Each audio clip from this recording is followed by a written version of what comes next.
Spy movie, అందులోనూ Yash Raj films అంటే ఒక టైగర్, ఒక పఠాన్, ఒక కబీర్ గూఢాచారులుగా కనిపించిన చిత్రాలు. ఇప్పుడు అదే సిరీస్ నుంచి మరో చిత్రం వస్తోంది. కాకపోతే ఈసారి అంత ఎగ్జైట్మెంట్ లేదు.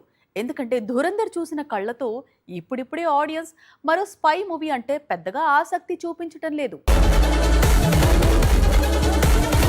ఏక్తా టైగర్, టైగర్ జిందా హై, వార్, పఠాన్ వంటి చిత్రాలతో ఇండియన్ స్పై జానర్ కు కొత్త మార్కెట్ ను సృష్టించింది యష్ రాజ్. కానీ ఇప్పుడు పరిస్థితి మారుతోంది. ఆలియా భట్ నటించిన ఆల్ఫా టీజర్ విడుదలైన వెంటనే సోషల్ మీడియాలో ట్రోలింగ్ మొదలైంది. అందుకు చాలా రీజన్స్ ఉన్నాయి. 1990లో వచ్చిన లక్ బేసన్ క్లాసిక్ లా ఫమ్మే నికితాలో ఒక సాధారణ అమ్మాయిని ప్రభుత్వం సీక్రెట్ అసాసిన్ గా మార్చే కాన్సెప్ట్ ఉంటుంది. ఆల్ఫా టీజర్ లోనూ same to same scene copy paste కావడంతో ఆల్ఫాపై ఇమీడియట్ గా ట్రోలింగ్ మొదలైంది.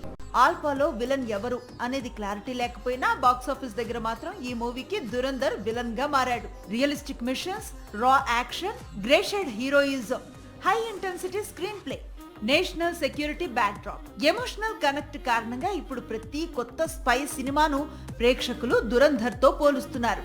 దురంధర్ ను మించే స్పై మూవీ కోసం ఆడియన్స్ ఎదురు చూస్తున్నారు.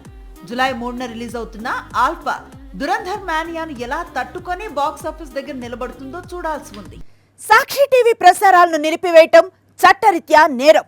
సాక్షి టీవీ ప్రసారాల కోసం మీ స్థానిక కేబుల్ ఆపరేటర్ను వెంటనే సంప్రదించండి. DTH లో, ఇంటర్నెట్ లో కూడా సాక్షి టీవీ ప్రసారాలను వీక్షించవచ్చు.